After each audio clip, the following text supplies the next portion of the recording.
Yo, what is good, y'all? This is your boy Mello, and this is my channel Agree to Disagree, where we have a debate slash discussion style kind of conversation format over here. And certain things that we may be speaking on are hip hop culture, sports, internet drama, men and women's relationships, and of course, anything that is going viral on the internet that I feel is a good conversation to be had. So if y'all appreciate what I'm doing over here, please hit that like, please drop a comment, and of course, sub up for the one time. Yo, what is good, y'all? It's your boy Mello, and I'm back with another one. This one may be a little different, so you may need to pull out your pen and pad and all that good jazz to make sure you write your notes, just so you kind of understand the situation a little bit better. And if you need to go back and look at your notes, voila, you got them there. Nah, but all jokes aside, I want to speak on artists selling their catalog. I see a lot of the times headlines and Instagram posts, whatever it may be, will catch a person's attention, and the headline will state artists sold their catalog for X amount of dollars. And a lot of the time, people will take that and just take that as for face value and run with that narrative, be in the comments section calling the artist dumb or the producer dumb because they feel the catalog is worth way more. And if they would just take the 2 more minutes they about to spend scrolling TikTok or whatever social media it is that they are on and look into the details of the artist selling said catalog, you had made then learn a little bit more what goes into that, and the artist didn't actually sell all of their catalog.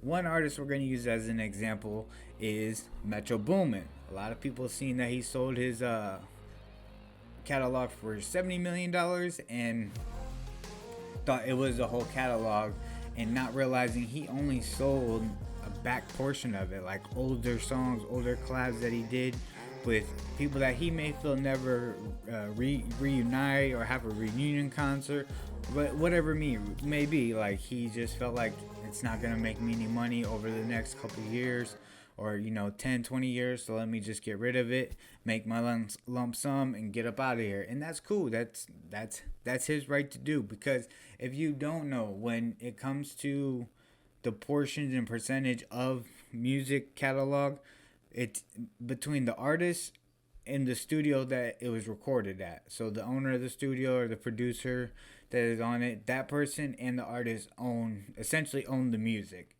It's really nothing else or no one else, unless it within the deal of the song another person is cut in and all that good jazz.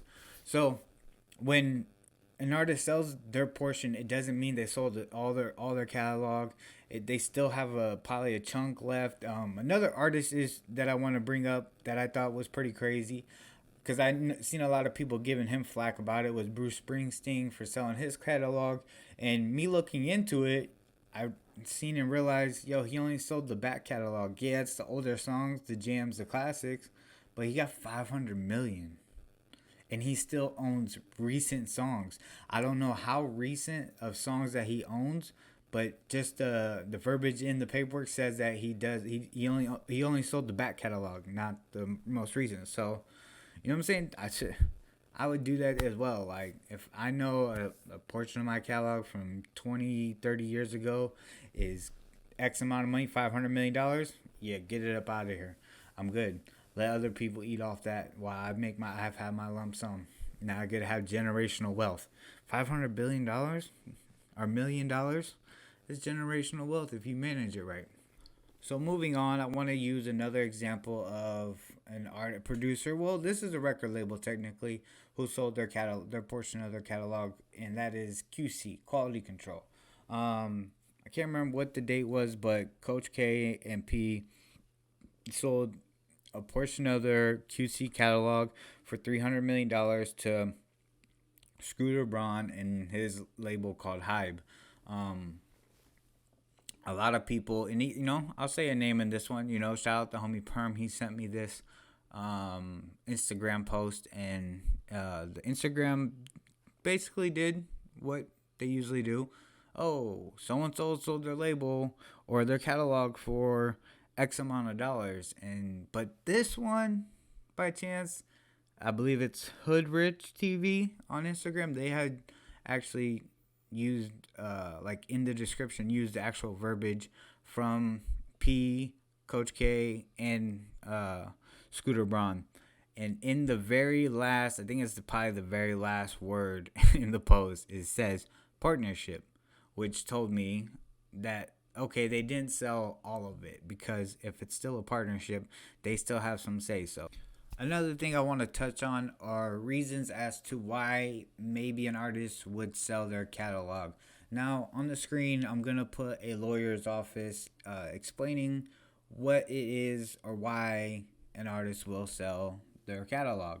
And in this screen recording, you'll see that they're going to list examples of, like, an artist may sell their catalog because they don't feel it's going to make them any more money. They don't think there's going to be a reunion tour or anything of that nature. So they feel it's best in their best interest to sell the catalog and get a lump sum, which makes total sense to me, because if you have a group such as the Migos going through situations like they are now where they're broken up, and unfortunately, rest in peace, they lost a huge member or a huge part of their team.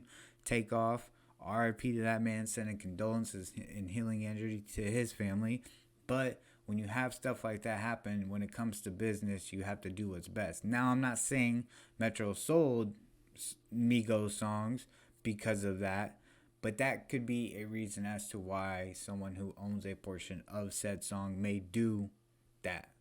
With that being said, I think as people, we should learn to understand financial business situations before we jump out the window and call something dumb or whatever it may be.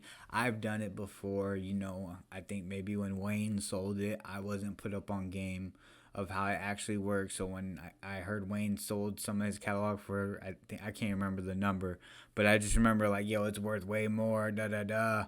But come to find out, it's only certain parts of the catalog that is being sold, and they still own other parts, so they're still making money. It's not like they completely got rid of it, and we shouldn't stop listening to the artist's music because we think that they don't own it. We don't know which part we sold unless we go look into the details. The truth is in the details. So, with that being said, I just hope that this video helped y'all understand that part of the business transaction when it comes to selling catalog. I feel it's a good discussion to be had. It furthers people's knowledge on financial literacy, business transactions. If you're an entrepreneur, it also, lets you know that, hey, or an artist or graphic designer, whatever I create, I can then put it as a catalog and possibly sell it and make some money off of it. I think I didn't learn about being able to sell certain things that you create in Adobe Illustrator until one of my teachers from college had brought that up, and I'm like, I've never thought of that, and they don't teach you that. Like, I guess unless you take a financial literacy class. So still, I took one, and I don't remember saying nothing about how an artist can, kind of catalog a bunch of their art and be able to try to sell it. So I think this is a very good conversation to be had, just so it helps whoever may not know this information. I mean, ain't it good to always learn something new every day? And so, with that being said, if you agree or disagree with anything I said within this video, please drop a comment. We can get the discussion. Hopefully someone in the comments can say something that can further the discussion, so that there's just this open dialect and great conversation being had on topics that, if you're an entrepreneur, an artist of whatever form, whether it's music, drawing, painting, graffiti, whatever kind of artist you are, I hope this conversation can help you understand that aspect of business, so it can help you either learn you can sell your stuff, or even understand, okay, this is something I need to research before I consider doing, because I highly advise people to understand the business of whatever it is they are trying to make money off of. Don't let other people lead you down a blind path thinking that they have your best interest. Do the work yourself so you know yourself. And if there's any time that a mistake that has happened, you can then blame yourself instead of blaming people that you trusted or expected to help you. Don't expect anything out of anyone. That's all I'm going to say. So drop a like, please, and make sure you hit that sub button for your boy for the one time. And of course, like I said, comment. Peace.